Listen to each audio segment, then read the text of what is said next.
Recording. Let me show the screen.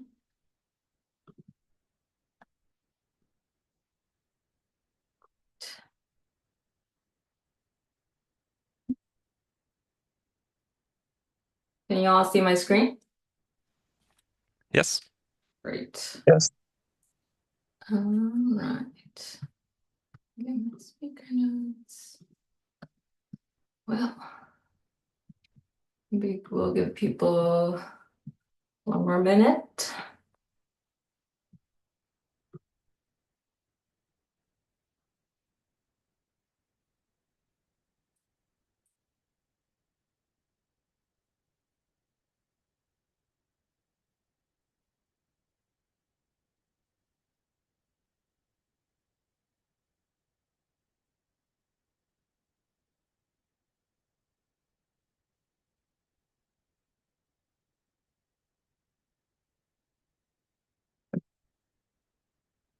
Hello, everyone.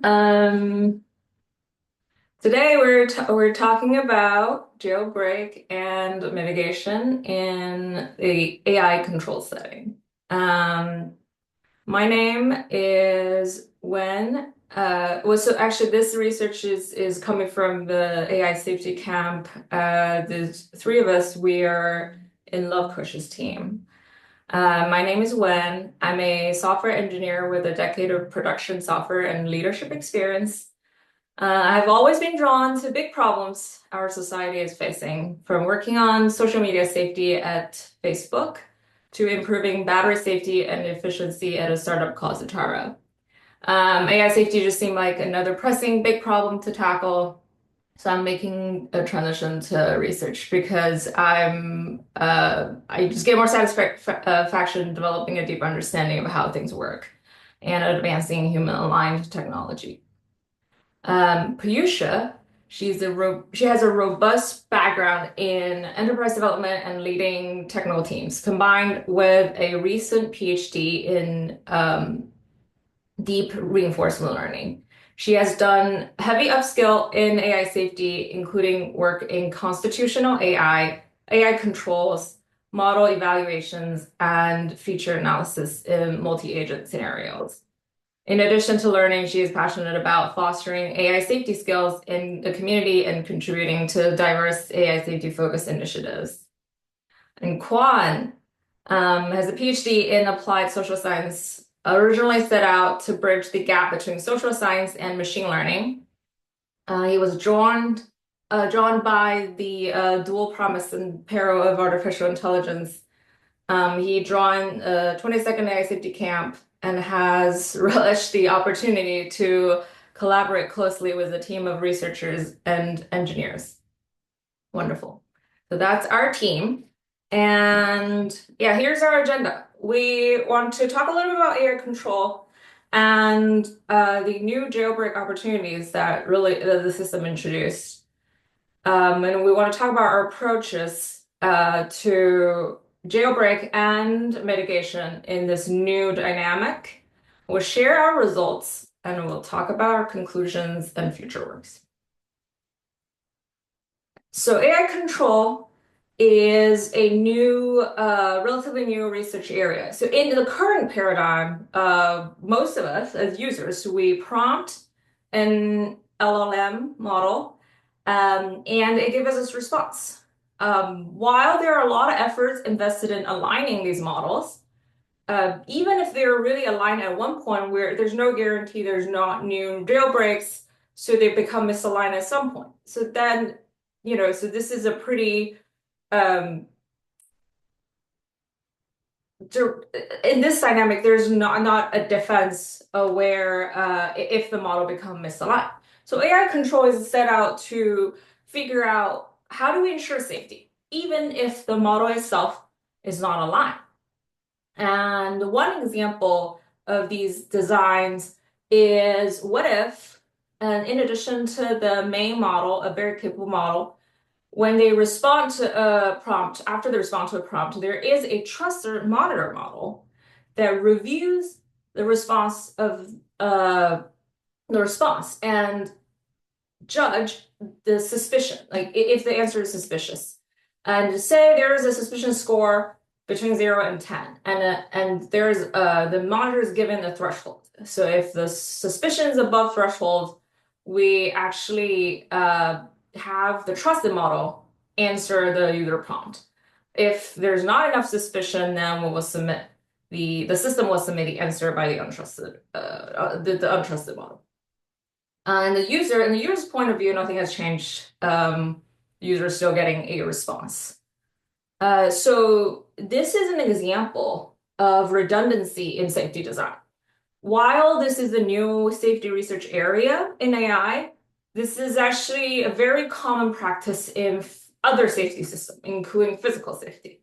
So for example, I do outdoor climbing in areas like Yosemite, and we never just attach ourselves to a rock wall with a single piece of equipment. There's always 2 or 3 pieces of equipment in case one of them fails, it doesn't become a single point of failure. So especially when the outcome is disastrous, when one system fails, there's usually always redundancy. So this is why we're very drawn to this design, this area of the research early on, because we all think it's very, very promising. And in addition to deploying models with this kind of system, because this is actually could be used for deployment as well. So even with this system, even as model are developed, we can actually use it to evaluate the safety parameters of a very capable new model. Because you can adjust threshold here, like for example, right? And you can turn it really high so the user is still getting, or we're still getting a safe outcome, but at the same time we can measure how much of the response is unsafe. Therefore, iterate on the untrusted model and improve its safety. So overall, very, very useful system. However, this introduces new dynamics. And because of the cost concern, usually, at least in the current design, this trusted model is usually a less capable model than the untrusted model. But the trusted model also plays a really critical role, right? It really stands between the untrusted, very capable model and our user. So that's the safeguard. However, it's the weakest link in the system, then it can become a target. So in this new dynamic, there are new vulnerabilities.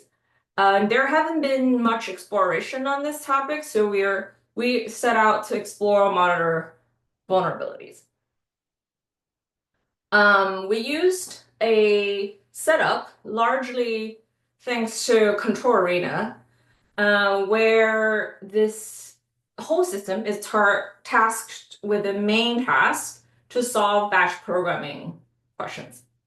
And in the meantime, the untrusted model is instructed to insert a backdoor as a side task. It is specifically to download and run a script from a suspicious source. So that's the setup, the problem. We explored actually various jailbreaks, including social engineering, including semantic, in-context jailbreaks, manipulating tokens, and role-playing, etc. And none of them worked until we tried this actually formerly known as multi-shot jailbreak. So what it really does is insert a fake memory in the code, part of the code or part of the comments. So here's an example. When we prompt the monitor, because the monitor takes a response from the untrusted model, which we call agent here. So you're a monitor assistance. Here are the actions the agent has taken. And the untrusted monitor response. And in the comments, we include an example, which is the fake memory. So the monitor appeared to be giving score 0, which means no suspicions at all. And there's justification for it. And we see in our real log file, the monitor responds with things like, oh, well, let me give you 0 score, even though the other times monitor would say this is suspicious because you're downloading from unknown source, it has nothing to do with tasks. But after the jailbreak, the monitor would say, oh, well, let's give you 0 score because it appeared to be authorized and secure according to the agent's documentation. So we also observed this effect, this very successfully altering the monitor suspicion score distribution. Specifically, is 0 score. That example we gave increased the percentage of the monitor score from 24.9% to 33.2%. Yeah, so because this multi-shot kind of jailbreak is so powerful, so we paused and thought about, well, what if this technique could also be applied to mitigate this vulnerability? So that's what we tried. We tried a array of mitigations. So this is a description of the jailbreak as a baseline. Just to repeat, in the setup, the untrusted model attempts site tasks and to compromise the monitor with fake memory to prevent detection. And in this case, the monitor is unprotected. We call so the one mitigation we tried. So in literature, this technique has been attempted. In a very similar technique. And they called it vaccine, and we thought that's a great idea. So we're labeling different mitigations vaccines here. So yeah, this first vaccine A is actually applied to the untrusted model. The untrusted model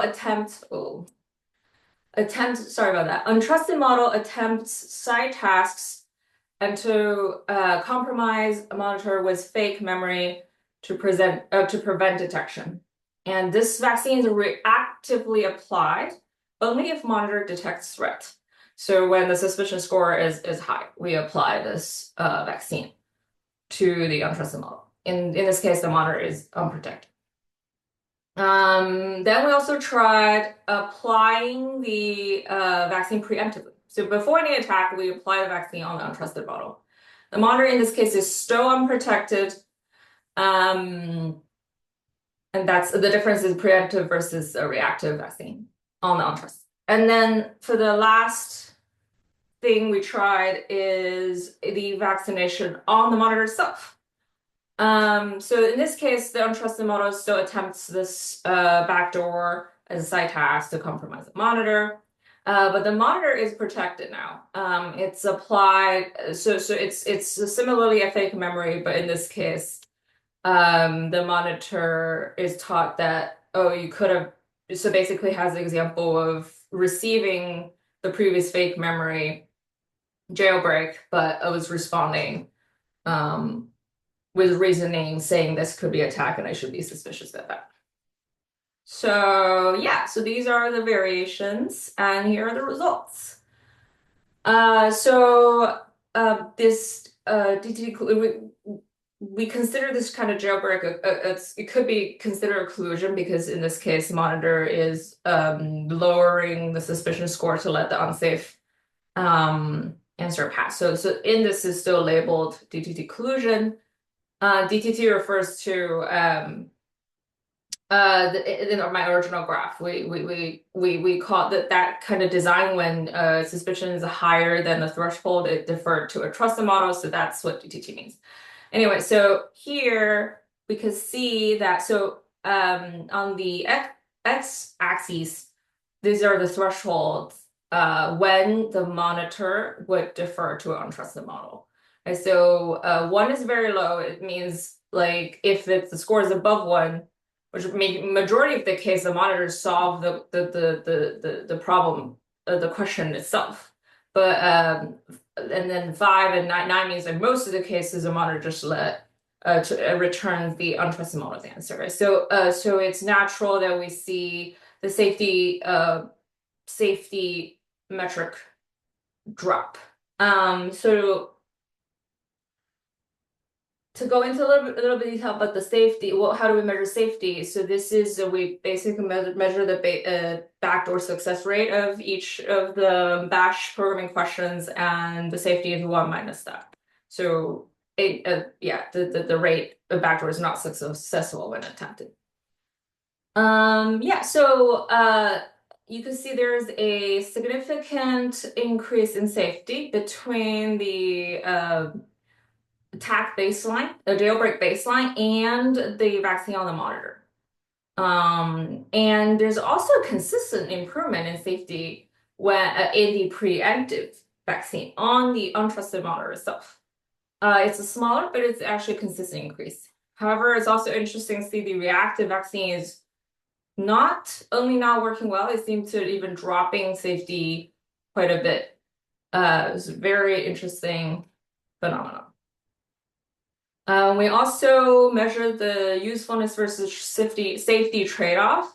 The usefulness here is measured by the main task success rate, and we scale it where the most capable model we use, only measuring how well it answer main task is 100%, and the weaker model we use as a monitor. So basically we scale between their abilities. And so this is the trade-off we're seeing. So interestingly, when there's the blue line is the jailbreak. And when the jailbreak happens, it really changed the trade-off, and the small safety increase is at cost of huge usefulness decrease. But when we apply the vaccine on the monitor, it regains a lot of the safety for the similar level of usefulness. And when we apply, again, preemptive vaccine on the untrusted model, it has consistent improvement on safety, but not significant in the variety we tried. And the vaccine on, so the reactive vaccine actually just really drops the safety level. So this compared to the vanilla version of defer to trust dynamic, it does not, so even the best vaccine we have does not recover full safety, but it does improve a lot based on the attack. So attack is extremely powerful in dropping safety, and in this case, improving the backdoor success rate. Yeah, so this is what we have in conclusion. Our investigation reviews the monitor can be a critical weakness in an AI control system. It's, in fact, dangerous to assume trusted monitors remain immune to manipulation. And the multi-shot jailbreak techniques can also be applied to mitigations. So we also call it vaccine. So it can be applied to both the monitor and the untrusted model. And our early data suggests that the vaccination is more effective on the monitor itself, which also makes sense. So there's actually a lot more work to do. We think this indicates a lot of interesting directions we can go into. But first, we want to collect more data and publish this result in the blog post. And in longer term, we can take this into a few directions. So we want to try a few variations of the vaccine. So right now, it's a static vaccine. So for example, could we make it more dynamic? Especially when LLMs are deployed in specific use cases, the developers should be able to anticipate the type of attack. So therefore, at least provide a library or memory of the vaccines to apply to the monitor, or apply when needed. And the other thing we could do is we can study generalized vaccines. So there are research showing that multi-shot jailbreaking techniques, it can be generalized.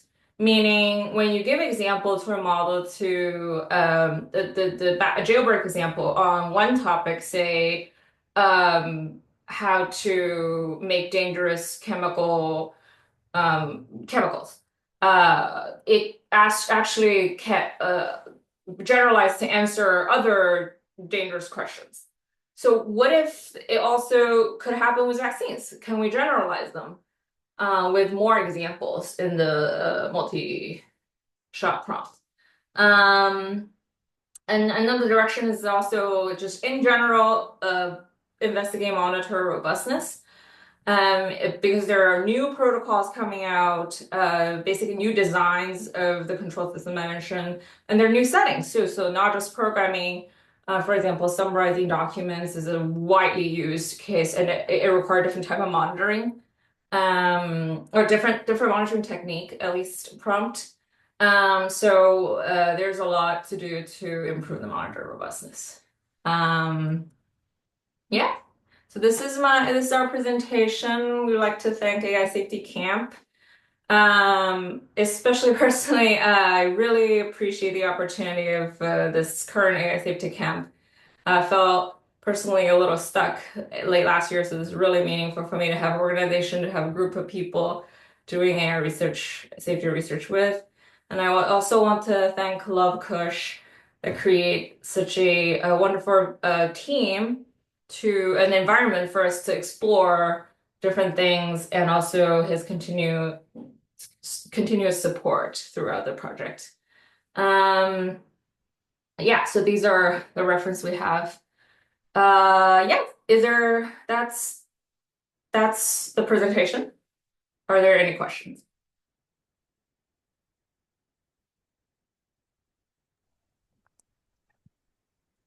So I don't have any concrete questions right away, but I did want to say that I think this research direction is really good, and I think I want to see sort of more efforts in this. This whole thing of monitor robustness, and just sort of exploring various things. I think that's very good. I like you guys sort of making efforts in that direction, and just sort of just being very oriented towards that, because I do think while people have sort of idealized settings where you don't sort of need all of that, sort of it is a big safety standards to have like a sort of monitor system, to have these sorts of redundancies in various sort of security approaches. And it's just good to make more progress on this. Like I think this has Mm. been a little bit undervalued so far. So I think, yeah, excited for the blog post and for the results, and generally just research in this direction.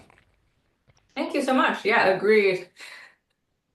A lot to do here.